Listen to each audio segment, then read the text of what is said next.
what did you expect? Okay, Games Workshop upping their prices again.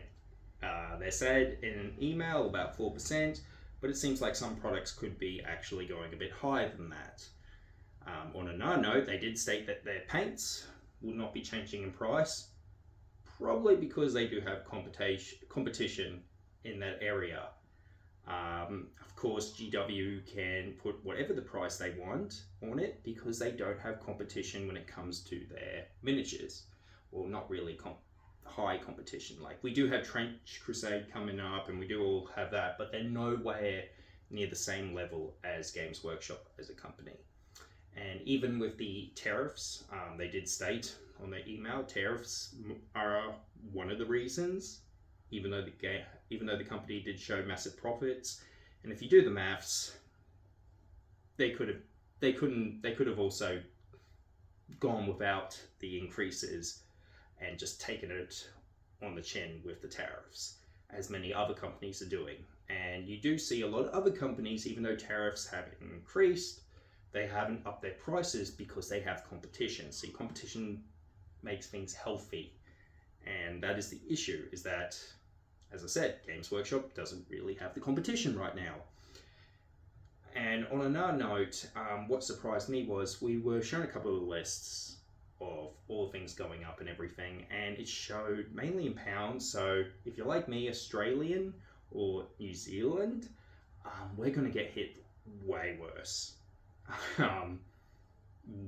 We do get the end of the stick down in the southern part of the globe, and I'm sure America will also be getting hit heavily as well with USD. So we're AUD, and we don't use the British pound, but from what I've gathered and kind of guessing, because it's even ridiculous in the British pound, the starter boxes have got affected. So your spearheads, your combat patrols, these things that you should be saving money in, and an entry point into the hobby, and especially into the army you like, has gone up in price. So that was a bit of a surprise, because that makes things a lot harder for newcomers. Now, newcomers at the moment, they don't know any better. They're probably going to come into the hobby without realizing that there was a recent increase in prices.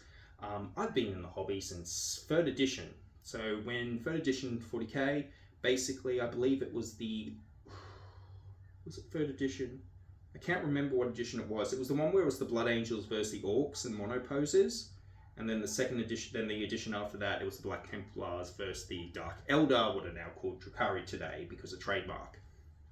Fun days. But I've seen the hobby evolve, and I've seen the prices go up, and it is kind of scary.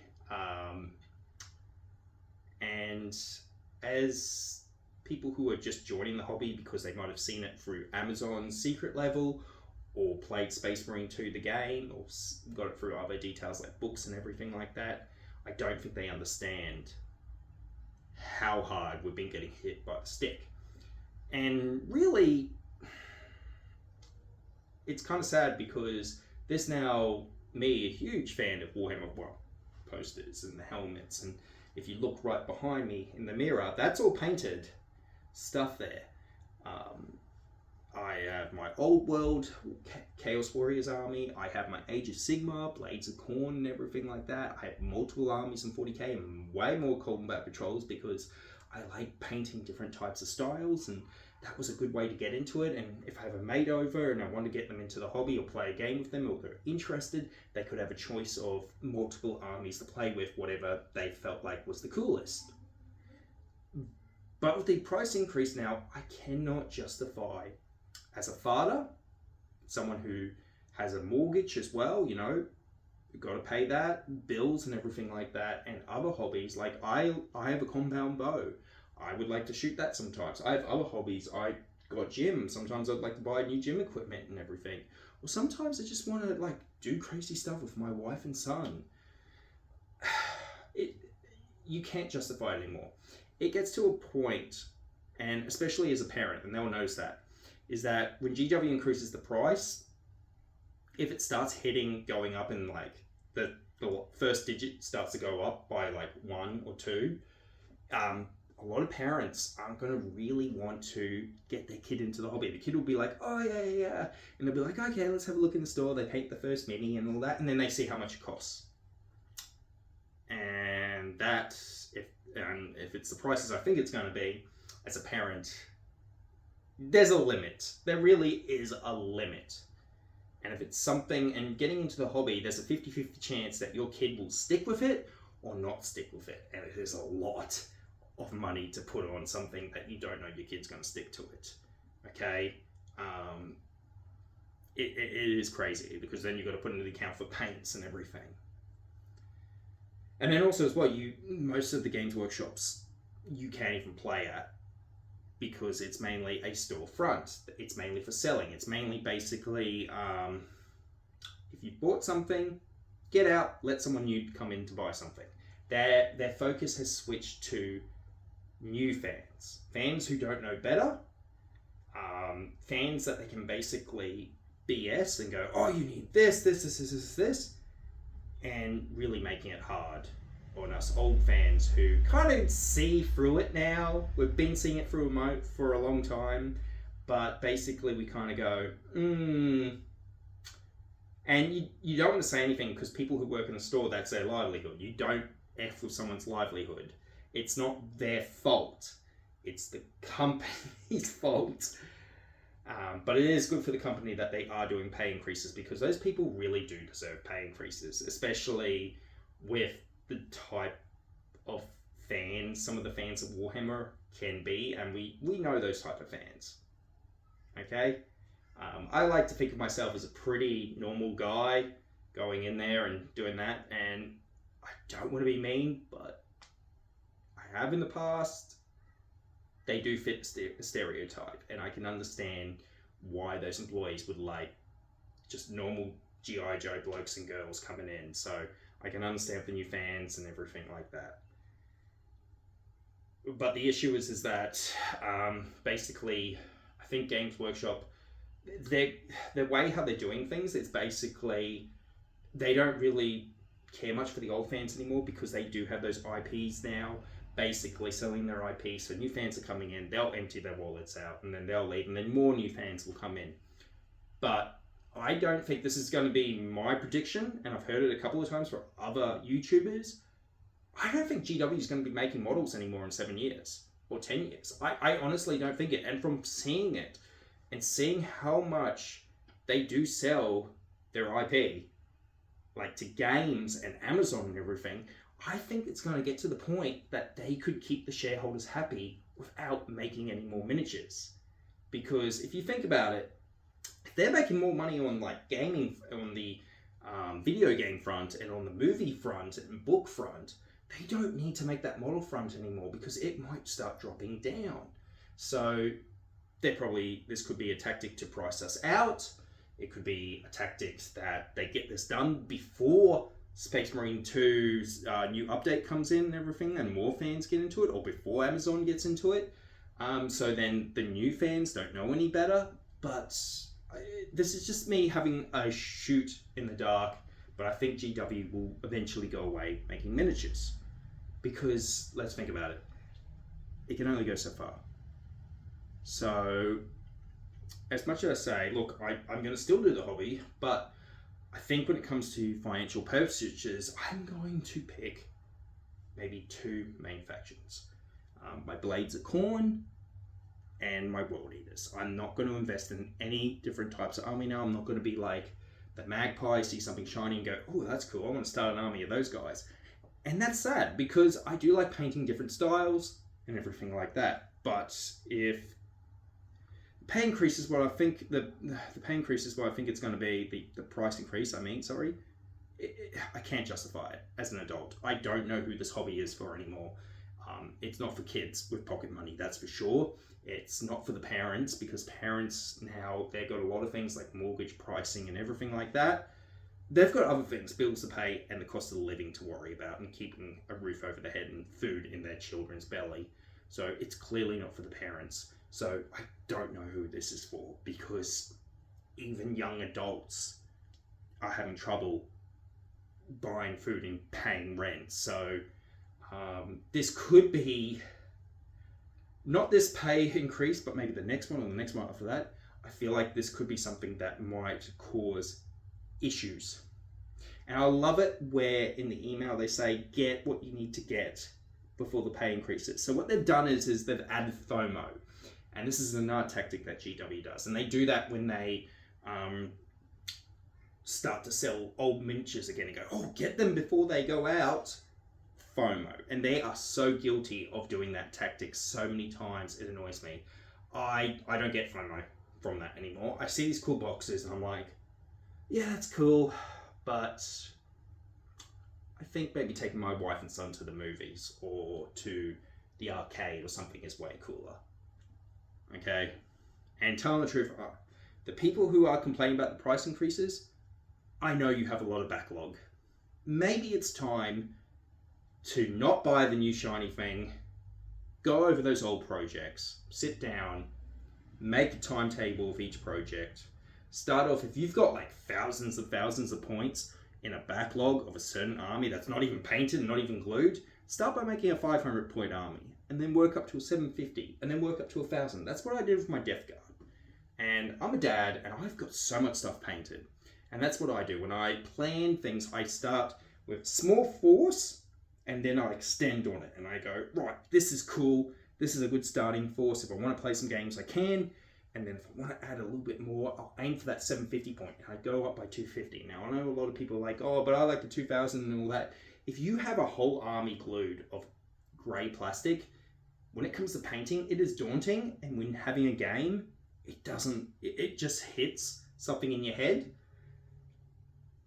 You don't have to have those big games to start off with. Start small, maybe even make it as one of those conquest things or something like that, where each month you add a new squad and you do it with a bunch of mates and all that, and because you're all in the same position, you slowly build your armies together up, and it's a campaign, and it gets even more epic as it turns out. That would be a really cool idea. We do have those. We got in the back of the book where you add forces and everything like that. So do that, okay? I have backlog. Now, when I have backlog, I don't actually have minis in their boxes still on sprue. What I do is, because in Australia, humidity is our worst enemy, and trust me, I'm learning that my World Eaters painting them white. I've had to strip the backpacks once because I sprayed it at the wrong time, even though I sprayed it, put the can in the hot water, shaked it, and then when I thought I was done, shake it more, works properly, but then 10 seconds later, something changes in the weather, and it really sucks. So with my Jackals, I'm probably going to have to go Chaos Black, because that's probably the safest bet. I don't want to prime with white. I've tried priming with white for the last 5 days on test models. I've done everything, and it's still doing it. And I've tried 2 White Scar cans. So Australia, it's a bit of a hit and miss here. If you get it done, just get it done.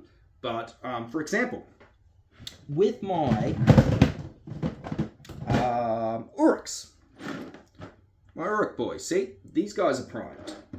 So they're all glued and primed. Now I have Stormcast up there as well, and I have these as backlog to paint. So even if I'm not buying new stuff from GW, I have a whole army. I might, when they bring out something new for Uruks, War Clans, I might buy that battle tome to use for this army. See, that's what I mean?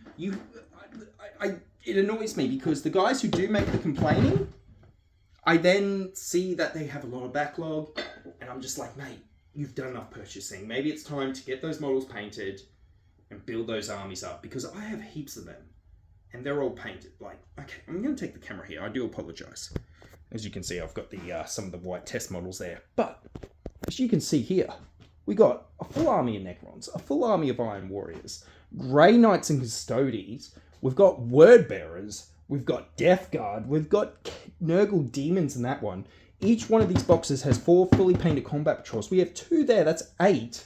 Then we have another 2 here. We've got my World Eaters. We've got my random Age of Sigmar stuff painted. We've got the Blades of Khorne over there fully painted. 1,500 points. And then we've got Old World underneath that. So that's what I'm talking about. You need to start. And also I've got painted terrain. GW terrain will have collected over the years. So, I'm doing good. And I've got Angron and Mortarion painted. And I've painted kill teams as well. I've got about 5 kill teams painted. So start small, build your way up, and just take things at a time. Enjoy the hobby. Okay? You don't need to go out and buy the new latest thing because GW is giving you FOMO. Okay? I even have Trench Crusade. Look, I gotta get those guys painted. They're primed. I can't wait to paint them. I'm gonna paint them dark and gritty. But look, at the end of the day, use this as a blessing. Use this as this GW price increase. Use it as a blessing and get your backlog done. Okay?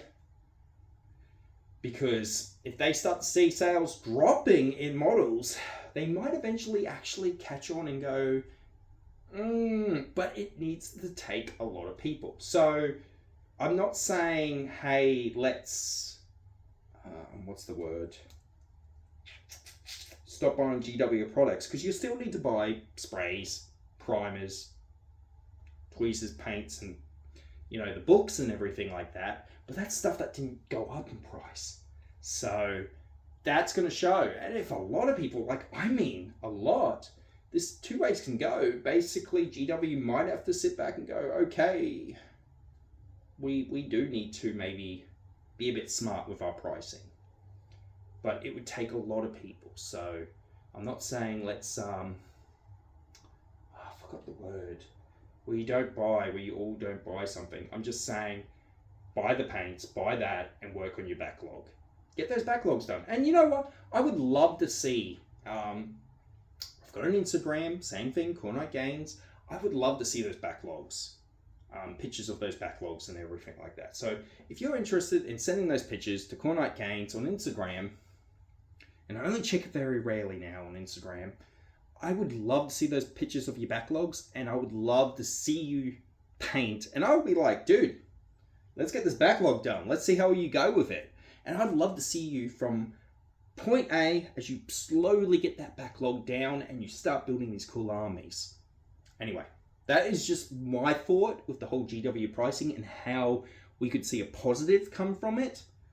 And as always, keep on training, keep on painting those minis. And I do want to show you something. So even on my birthday, my wife took me and my son and herself to do portrait, not like splatter room where you just paint and everything like that on canvas.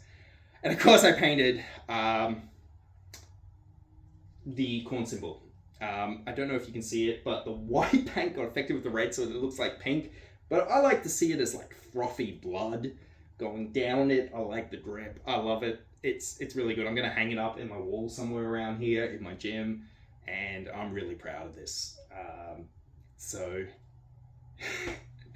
Anyway, have a good one.